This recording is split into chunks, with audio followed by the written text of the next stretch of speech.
우리에게 잘 알려져 있는 이야기 중에 맹모 삼천지교라는 말이 있습니다. 맹자의 어머니가 맹자를 가르치기 위해서 3번 이사했다라는 내용이지요. 내용은 간단합니다. 맹자의 어머니가 맨 처음에 맹자와 함께 이사를 한 곳이 제일 먼저 묘지가 있는 곳이었습니다. 묘지로 이사하고 난 다음에 어머니가 이렇게 맹자를 보니까 맹자가 맨날 같이 어이 하면서 이 장사 지내는 장의사 흉내를 내는 거예요. 아이고야, 안 되겠다. 그래서 다시 이사를 했는데 이번에는 사람이 많이 모이는 시장통으로 이사를 했습니다. 근데 그 다음에 또 보니까 이전에는 보니까 뭘 주워다 놓고 맨날 사고 파는 장사하는 사람들 흉내를 내는 거예요. 이번에도 안 되겠다. 그래서 이번에는 서당, 공부하는 서당 옆으로 이사를 했더니 그제서야 맹자가 공부를 하더라라는 내용입니다. 이 이야기가 우리가 일반적으로 내려오는 이야기인데 요즘에는 이 이야기를 새롭게 해석한 이야기가 있습니다. 책을 보고서 이게 맞다라는 생각이 들어요. 여러분에게 소개해 드립니다. 맹자의 어머니가 맹자에게 그토록 관심이 있었고 맹자를 그만한 인물로 키우는 훌륭한 어머니였는데, 그렇다면 맹자 어머니가 아무 생각 없이 그저 무계획적으로 그리고 임기응변적으로 이것저것 이사할 사람 정도가 아니라는 거예요. 이것저것 이사했다면 분명 거기에는 어머니의 뜻이 있었을 거라는 겁니다. 맹자 어머니는 처음에 생각했다는 겁니다. 우리가 살아가면서 제일 중요한 건 뭐냐? 인생에 있어서 죽음의 의미를 먼저 알아야 된다는 거예요. 여러분, 잘 살기 위해서는 죽음을 알 때 잘 살 수 있는 겁니다. 죽음의 의미, 그리고 우리도 언젠가는 죽을 수밖에 없다라는 것, 죽음 앞에 우리는 아무것도 아니라는 걸 깨달을 수 있어야 우리는 비로소 참된 인생을 살아갈 수가 있습니다. 그래서 죽음의 의미를 보고 배우라고 묘지 쪽으로 이사했다라는 거예요. 그래서 그곳에서 장사 지내는 사람들, 그리고 그것에 묻혀있는 묘지, 이것을 보면서 삶과 죽음의 의미를 먼저 깨달아라 했다라는 겁니다. 그리고 그 다음에 이제 어디로 이사했느냐? 장사, 사람 많은 곳, 사람들이 살아가는 곳으로 이사한 이유는 삶과 생사, 이 철학적인 질문만 가지고는 사람들을 올바로 이해할 수가 없는 겁니다. 사람들의 먹고 사는 문제가 얼마나 큰 일인지, 그 먹고 살기 위해서 얼마나 많은 노력을 해야 되는지, 그 가운데 사람들 사이에 벌어지는 어떠한 일이 있는지 실제적인 우리의 삶에 대해서 또한 알아야 됩니다. 그걸 모를 때 관념적으로 이상적으로 나가게 되는 거지요. 그래서 맹자의 어머니는 생사의 죽음의 의미를 안 다음에는 실질적으로 사람들이 살아가는 삶에 대해서 배우라고 시장통, 제 사람 많은 곳에 데려갔다라는 거예요. 그리고 마지막으로 이 두 가지를 깨우쳤을 때 그를 비로소 공부할 수 있는, 학문을 할 수 있는 서당 옆으로 이사하겠다라는 겁니다. 일리가 있는 말이지 않습니까? 여기서 우리는 중요한 몇 가지 깨닫게 된다 하는 그거예요. 여러분, 맹자의 어머니는 맹자가 묘지에서, 그리고 시장통에서, 그리고 서당에서 그가 그곳에서 보고 배우고 느낄 수 있게 해줬다라는 겁니다. 즉 맹자는 자신이 묘지에서 장사 지낸 사람들의 모습을 보고 느끼고, 그리고 또한 장사하는 사람들 사이에서 그곳 사람들의 살아가는 모습을 또한 보고 느끼고, 또한 서당에서 공부하는 사람들을 보고 느끼는 거지요. 우리의 삶은 내가 지금 무엇을 보고 있느냐, 내가 지금 무엇을 느끼고 있느냐, 내가 지금 무엇을 경험하고 있느냐에 따라서 우리의 삶의 모습은 달라지게 되어 있습니다. 이 땅에 메시아의 길을 예비하는 그 귀한 사명을 감당하기 위하여 하나님께서는 세례 요한을 이 땅에 보내셨습니다. 그런데 성경에 보면 하나님께서는 세례 요한을 어디로 보내셨느냐? 예루살렘도 거대한 도시도 아닌 사람들이 있지 않는 저 광야로 보내셨습니다. 맹자의 어머니가 맹자를 특히 묘지라든지 그리고 장사하는 사람들은 시장통이라든지 서당이라든지 특별한 의미가 있이 그곳에서 살게 했듯이 하나님께서는 하나님의 계획하신 가운데 그저 아무 무계획적으로 임기응변적으로 그를 광야로 보내신 것이 아니라 그곳에서 보고 배우고 느끼고 경험할 게 있으셔서 그를 바로 광야로 보내셨지요.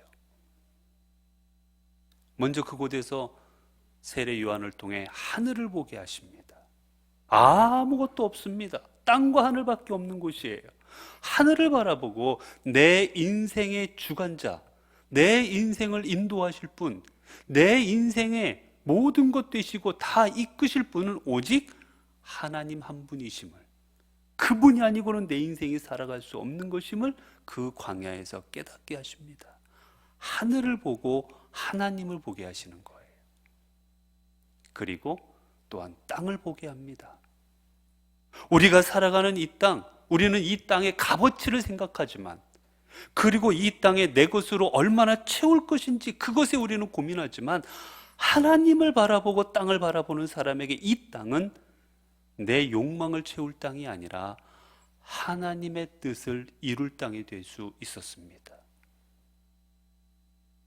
우리 하나님께서는 세례 요한에게 그것을 깨닫게 하시지요. 그래서 광야에서 하늘을 보고 땅을 보게 하십니다. 그리고 세 번째로 오늘 하나님께는 또한 보게 하십니다. 여러분, 광야에 나가면 무엇이 있겠습니까? 땅과 하늘, 그리고는 아무것도 없습니다. 그곳에 있는 존재는 바로 나뿐입니다. 나밖에 없어요. 생명체라고는 나밖에 없습니다. 작은 눈에 보이지 않는 거나 곤충 정도는 있을지 모르겠지만 우리 눈에 보는 거대한 생명체는 나밖에 없는 거예요. 우리는 광야에 나가서 비로소 내 자신을 보게 되는 겁니다. 내가 누구인지, 내가 어떠한 존재인지, 내가 왕일지라도, 내가 가난한 사람일지라도, 내가 노인일지라도, 내가 어린아이일지라도, 어떤 누구일지라도 광야에서는 그저 한 생명체일 뿐인 겁니다. 왕도 소용없어요. 거지도 소용없어요. 아무 소용없어요. 그저 한 생명체일 뿐인 겁니다. 그곳에서 내 자신을 들여다보라는 겁니다. 그리스의 철학자 아리스토텔레스, 제자들과 함께 이야기를 나누는 중에 제자들이 스승에게 묻습니다. 선생님, 이 세상에서 제일 쉬운 일이 뭐겠습니까? 여러 일들이 있을 텐데 제일 쉬운 게 뭘까요? 묻습니다. 옆에서는 자는 거, 먹는 거, 쉬는 거 뭐 여러 얘기가 나왔어요. 그때 아리스토텔레스가 대답합니다. 세상에서 제일 쉬운 건 뭐냐? 남에게 충고하는 거다. 누가 하는 걸 보고 그거 그렇게 하는 거 아니야, 이렇게 하는 게 맞아, 남에게 충고하는 게 제일 쉽다. 그걸 물었어요. 그러면 세상에서 제일 어려운 건 또 뭡니까, 스승님? 그러자 아리스토텔레스가 대답합니다. 세상에서 제일 어려운 일은 내 자신을 아는 거다. 여러분, 우리는 의외로 내가 내 자신을 안다고 생각하는데 내 자신을 아는 사람 많지 않습니다. 다 내가 똑똑한 줄 알아요. 다 내가 믿음 생활 잘하는 줄 알아요. 다 내가 하는 게 옳다고 생각합니다. 내 생각이 맞다고 생각합니다. 내 자신에게는 가면을 씌워서 듣기 때문에 다 좋다고 생각해요. 예전에 제가 저희 친한 친구가 성악을 합니다. 그래서 그 친구에게 잠깐 발성과 성악을 잠깐 배운 적이 있어요. 여러분, 근데 그거 아십니까, 여러분? 우리가 이렇게 보면, 여러분, 내가 이렇게 소리하는 걸 들으면 되게 그럴듯해요. 야, 목소리 괜찮다. 그런데 내 소리를, 녹음한 소리를 들으면 이상합니다. 저도 제가 가끔 방송에 제 방송이 나올 때가 있어요. 깜짝 놀라서 끕니다. 이 이상한 사람이 누군가 해가지고 목소리가 영 마음에 안 들어요. 얼른 꺼버립니다. 라디오 채널 돌려버리든지. 자기 자신 거를 들을 때는 좋다고 생각해요. 모릅니다. 내 자신의 허물이 뭔지, 내 자신이 뭐가 잘못된지를 알지를 못하는 거예요. 그러면서도 좋다고 생각하고 살아갑니다. 하나님께서는 세례 요한을 광야로 보내셔서 그 광야 속에서 깨닫게 하십니다. 내 존재가 하나님 앞에 어떠한 존재인지. 이 거대한 자연 앞에서 하나님께서 손보아주지 아니하시면, 하나님께서 도와주지 아니하시면, 하나님께서 지켜주지 아니하시면 내 인생이 아무것도 아닌 것임을, 하나님께서 허락하실 때에만 비로소 내가 무엇이든지 할 수 있는 존재임을, 나는 그저 하나님 앞에 죄인일 뿐임을 그 광야에서 깨닫게 하십니다. 여러분, 그래서 모세는 그가 처음에는 자기가 왕자라고 생각해서 내 왕자의 신분으로 무엇이든 할 수 있다, 내가 이 신분을 가지고 이스라엘도 구원할 수 있겠다 생각하여 그가 과감히 나섰지만 실패하고 말아버렸지요. 결국 하나님은 그를 광야로 인도하십니다. 광야에서 생활하는 동안 40년의 삶을 살게 하시지요. 무려 40년의 세월 동안 그는 철저하게 자기 자신을 깨트리는 시간을 갖습니다. 왕자도 아닙니다.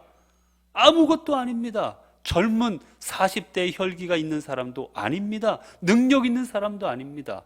가진 게 아무것도 없었어요. 나이는 80이 되어 늙은 노인이 되어버렸습니다. 처가살이하는 가난한 뱅입니다. 철저하게 자기 자신을 깨뜨리고 하나님 앞에 선 그저 한 인간임을, 존재일 뿐임을 깨닫게 하십니다. 그때 비로소 하나님이 그를 사용하시지요. 여러분, 모세가 자기 자신이 하나님 앞에 아무것도 아닌 존재임을 깨달았을 때 그가 첫째 아들을 낳고 아들의 이름을 게르솜이라 짓습니다. 게르솜이라는 뜻은 나그네라는 뜻이에요. 나그네. 이런 나그네는 아무것도 없습니다. 가진 게 없어요. 집도 없습니다. 자기를 보호해 줄 사람도 없습니다. 그저 지나가는 인생이에요. 사람들이 먹을 것을 주고, 사람들이 물을 주고, 사람들이 잠잘 곳을 제공해 주지 않으면 아무것도 가질 수 없는 존재, 누릴 수 없는 존재가 나그네입니다. 연약한 존재예요. 그래서 성경에서는 고아와 과부와 나그네를 홀대하지 말라고 율법적으로 주님은, 하나님께서는 말씀하실 정도였습니다. 모세는 깨닫습니다. 내가 하나님 없이는 아무것도 아닌 존재구나. 내가 이 땅에 나그네로 왔다가 나그네로 떠나는 존재구나.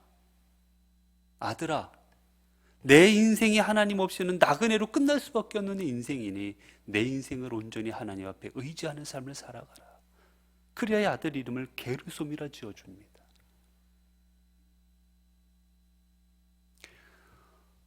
사도 베드로가 이제 고기 잡는 어부였을 때 주님께서 그에게 나타나시지요. 그리고 베드로를 만나시고 말씀하시고 많은 고기를 잡음을 통해서 그가 메시아이심을 드러내 주십니다.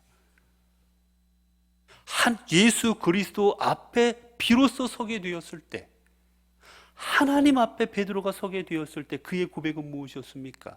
주님, 제가 이래봬도 여기 갈릴리에서 수십 년 뼈가 굵은 사람입니다. 제가 고기 잡는 거는 제가 전문가입니다. 제가 이곳에서 많은 사람들 알고 있습니다. 제 영향력이 그래도 좀 있습니다. 여러분, 그런 것을 깨닫게 하지 않으셨습니다. 오직 베드로가 주님 앞에 섰을 때 그가 깨달은 것은 이것이었어요.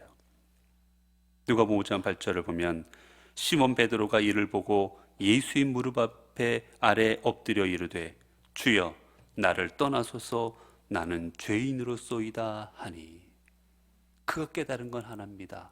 나는 죄인입니다. 나는 아무것도 아닙니다. 이 죄인임을 깨달았을 때 주님, 나를 따라라. 내가 이제는 너를 사람 낚는 나는 어부가 되게 할 거니 나를 따라라. 그에게 말씀하시죠. 이런 사도 바울, 주님께서는 그를 부르신 후에 그를 성경에 보게 되면 3년여 동안 아라비아로 인도하십니다. 여러분, 아라비아는 사막입니다. 쉽게 말하면 광야예요. 거기 아무것도 없는 곳, 그곳으로 주님께서는 그를 인도하십니다. 3년여 동안 아라비아 광야에서 예수 그리스도를 만나고 경험하고 주의 말씀을 듣고 난 사도 바울, 그는 하나님 앞에 어떻게 자기 자신을 고백합니까?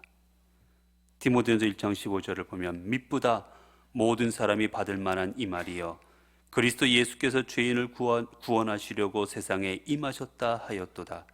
죄인 중에 내가 괴순이라. 여러분, 그가 깨달은 건 내가 바리새파입니다. 나 로마 시민권자입니다.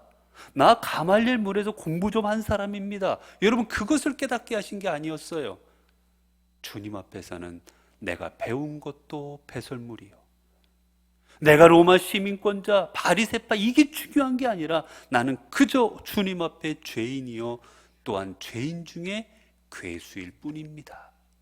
그것을 고백하게 하시고 그 고백을 통하여 그를 위대한 하나님의 사도로 사용하십니다. 그리고 이제 광야에서 주님께서는 세례 요한을 통해 무엇을 보게 하셨는가? 그로 하여금 복음을 보고 듣고 깨닫게 하십니다. 여러분, 주님께서 세례 요한을 광야로 이끄신 첫 번째 이유는 하늘을 통하여 하나님을 보게 하시는 것이었습니다. 근데 그 하나님께서 우리에게 어떠한 존재인가? 요한복음 1장 1절입니다. 태초에 말씀이 계시니라.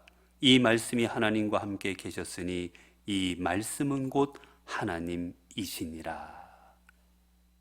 여러분, 하나님은 말씀이십니다. 하나님은 말씀이세요. 그래서 세례 요한이 하나님을 보았다라는 것은 곧 그 광야에서 하나님의 말씀을 보았다. 다시 말하면 하나님의 말씀을 들었다라는 겁니다. 그래서 누가복음 3장 2절을 보면 성경이 이렇게 말해요. 안나스와 가야바가 대제사장으로 있을 때 하나님의 말씀이 빈들에서 사가랴의 아들 요한에게 임한지라. 성경은 말합니다. 세례 요한이 빈들 광야에 있을 때 그에게 하나님의 말씀이 임하였다. 하나님의 말씀이 임했다. 그의 안에 거했단 얘기예요. 그의 심령 가운데 함께 했다는 말입니다. 그의 심령 가운데 충만해졌다라는 말씀입니다. 여러분, 광야에 가면 아무것도 없습니다. 그저 하나님과 나와 그저 내가 디디고 있는 땅만 있을 뿐이에요. 우리는 그곳에서 세상의 자동차의 소리, 음악 소리, 다른 사람들이 외치는 소리가 아닌 우리는 비로소 그곳에서 그 땅을 창조하신 하나님의 음성을 온전히 듣게 되는 겁니다. 그리고 그 음성을 들을 때 그 음성이 내게 임하여지고, 그리고 그 음성이 내게 임하여질 때 그 음성이 내 안에 충만해지고, 그리고 내 안에 충만하여질 때 그 말씀이 나를 주장하는 겁니다. 나를 사로잡는 거예요. 나를 이끄는 겁니다. 여러분, 사람은 무엇으로 충만해진가에 따라서 그 삶을 살아가게 되어 있습니다. 미움이 충만한 사람은 늘 그 눈빛부터 다르고 모든 것에도 불만이 있고 누군가를 미워하는 말을 합니다. 그러나 감사가 충만한 사람은 늘 눈빛을 보면 감사가 있습니다. 무엇을 해도 감사합니다. 하다못해 아파도 그래도 이만큼 아프니 감사합니다. 그래도 치료받을 수 있으니 감사합니다. 어떤 삶의 조건에서도 감사하게 되어 있어요. 내게 충만한 곳으로 그 삶이 드러나지는 겁니다. 그래서 말씀이 임하면 그 말씀이 충만해지어서 그 말씀대로 살아가는 겁니다. 말씀이 나를 주장해서 나를 내가 이끄는 것이 아니라 말씀이 나를 이끄는 거예요. 말씀이 가게 하시고, 말씀이 나로 하여금 말하게 하시고, 말씀이 나로 하여금 생각하게 하시고, 그래서 우리는 말씀을 행하는 삶을 살아가는 겁니다. 여러분, 세례 요한이 그렇지 않았습니까? 말씀이 그에게 임하였을 때 그는 말씀에 의하여 지배받는 삶을, 지배당한 삶을 살아갑니다.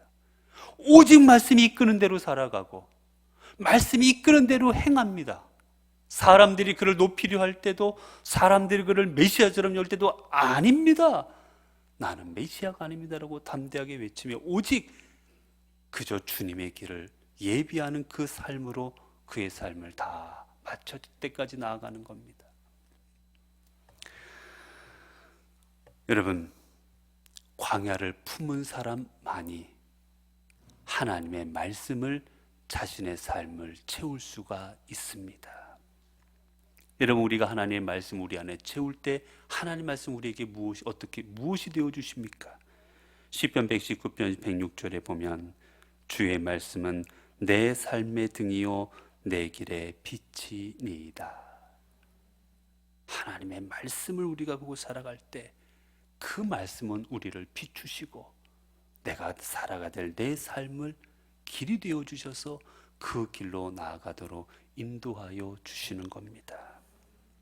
여러분, 사두개인과 바리새인들, 여러분 수많은 종교 지도자들, 왜 그들은 하나님의 말씀을 읽고 배우고 누구보다도 많은 사람들보다 알고 있었지만 왜 하나님의 말씀을, 예수 그리스도를 받아들이지를 못했습니까? 그 말씀이 임하지 않았기 때문이에요. 여러분, 말씀이 임한다, 말씀이 나를 주장하는 거하고 내가 말씀을 아는 거하고는 다릅니다. 말씀을 안다고 해서 그 말씀이 나를 주장하는 게 아니에요. 말씀을 많이 들었다고 해서도 그 말씀이 나를 주장하는 것도 아닙니다. 그렇다면 바리새인들이 가장 말씀이 임한 삶을 살아갔어야 돼요. 사두개인들이 가장 말씀이 임한 삶을 살아갔어야 됩니다. 대제사장과 제사장들이 제일 말씀이 임한 삶을 살아갔어야 돼요. 그러나 그들은 주님을 십자가에 못 박는 사람들이 되었습니다. 여러분, 우리가 아무리 예배를 드린다 해도, 여러분, 우리가 아무리 많은 설교를 듣는다 해도, 우리가 아무리 많은 성경 공부를 참석한다 해도, 여러분, 그 말씀이 내 안에 임하지 않으면 우리는 말씀으로 살아가는 사람이 아닙니다. 다만 말씀을 아는 사람일 뿐인 겁니다. 우리는 말씀을 아는 사람이 아닌 말씀이 임한 사람으로 살아가야 되는 거예요. 사랑하는 성도 여러분, 이제 우리가 해야 될 일이 무엇이겠습니까? 우리가 해야 될 일은 이제 저 광야를 우리의 마음에 품고 살아가는 겁니다. 여러분, 화려한 도시를 마음에 품고 살아가지 마십시오. 저 시내, 아니면 저 서울, 화려한 불빛, 거대한 건물들, 여러분, 이런 것들을 품고 살아가지 마시기 바랍니다. 그것을 품고 살아갈 때 우리에게 남겨질 것은 아무것도 없기 때문입니다. 이제 비록 그곳에 있는 것은 아무것도 없고 하늘과 땅뿐이지만 저 광야를 품고 살아가십시오. 그 광야 속에 하나님이 계시고 그 광야 속에 하나님의 말씀이 계십니다. 그래야 그 말씀이 나를 주장하고, 그리하여 그 말씀으로 인하여 내가 충만하여질 때 우리는 비로소 온전한 믿음의 사람이 되어질 것이기 때문입니다. 사랑하는 성도 여러분, 오늘은 어린이 주일입니다. 우리에게는 자녀들이 있습니다. 우리에게는 자손들이 있습니다. 여러분, 이 자손들, 우리의 자녀들을 어떻게 키우시겠습니까? 얘야, 저 100층짜리 저 빌딩을 보고 너도 저 빌딩을 소유할 만한 그런 사람이 되어라. 너 저기 있는 저 모든 사람이 알아주는 저 대학에 들어가 사람들 앞에 존경받듯 너는 그런 삶을 살아가라. 저 비싼 땅을 차지하고 외제차로 너의 삶을 채우고 비싼 가구들로 너의 삶을 채우는 그런 삶을 살아가라. 여러분, 이런 삶으로 우리 자녀들을 가르치시겠습니까? 이러한 것들을 보고 이런 것들을 마음에 품는 자녀로 여러분의 자녀들을 키우시겠습니까? 우리의 자녀들이 저 화려한 불빛, 저 큰 건물들, 수많은 사람들의 영향력이 있는 자리, 그 자리를 소유하고 내가 지디고 있는 이 땅을 그저 세상의 물건들로 가득가득 채워나가는 그런 삶이 아닌, 그래서 언젠가는 다 썩어져 버리고 다 남의 것이 되어버릴 그런 삶을 품는 사람이 아닌, 우리의 자녀들을 비록 아무것도 없는 것 같지만 그곳에 하나님이 계시는 저 광야를 품는 아이들로 우리의 자녀들을 키워야 되지 않겠습니까? 비록 아무것도 없었습니다. 세상 사람들이 입는 좋은 옷도 입지 못하고 세상 사람들이 먹는 좋은 먹을 것도 먹지 못하고 그랬지만 낙대 털옷을 입고 석청을 먹고 그곳에도 고난고난 가운데 살아갔지만 광야를 품고 살아갔던 세례 요한은 여자가 낳은 자 중에 가장 큰 자가 될 수 있었습니다. 우리의 자녀들도 저 화려한 큰 대도시를 마음에 품는 것이 아닌, 썩어져 버릴 것을 마음에 품는 삶이 아닌 저 광야를 품고 예수 그리스도를 품고 그 하나님을 품고 살아갈 때 하나님께서 우리의 자녀들을 이 땅의 세례 요한으로 삼으셔서 하나님의 위대한 도구가 되도록, 하나님의 영광을 나타내는 하나님의 사람이 되도록 이끌어 주실 것입니다. 기도하겠습니다. 은혜로우신 하나님, 저희들은 이 땅을 살아가며 늘 우리들의 눈앞에 보이는 것들에 의하여 늘 마음을 빼앗기고 있습니다. 내 눈앞에 외제차가 있고, 내 눈앞에 넓은 평수가 있고, 내 눈앞에 좋은 가구들이 있고 비싼 것들이 있으면 언제나 우리는 그것들을 내 삶에 채우고 싶고, 또한 그만큼 사람들 앞에 인정받고도 싶고, 내가 디디고 있는 이 땅을 많은 물건들로 채우고 싶은 삶을 늘 살아가고 싶은 유혹에 빠집니다. 하나님, 그래서 우리 자녀들에게도 공부하는 이유도 많은 것을 누리라는 것이고, 성공하라는 이유도 많은 것을 가지라고 우리는 그렇게 가르치고 있습니다. 하나님, 이제 우리 아이들이 하나님 썩어져 버리고 사라져 버리고 없어져 버릴 그것들을 소망하고 그것들을 마음에 품고 살아가다가 주님 앞에 나아가 부끄럽고 주님 앞에 나아가 아무것도 내어드릴 것 없는 삶을 살아가지 않게 하옵소서. 비록 이 땅에서는 가진 것 없는 것 같았고, 비록 이 땅에서는 누릴 수 없는 것, 많은 것들을 그에게는 없었지만 세례 요한은 주님께서 세상에 여자가 낳은 자 중에 가장 큰 자라 칭찬하여 주셨습니다.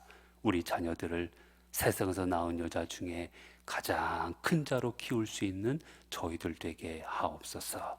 우리 주 예수 그리스도 이름으로 기도드리옵나이다. 아멘.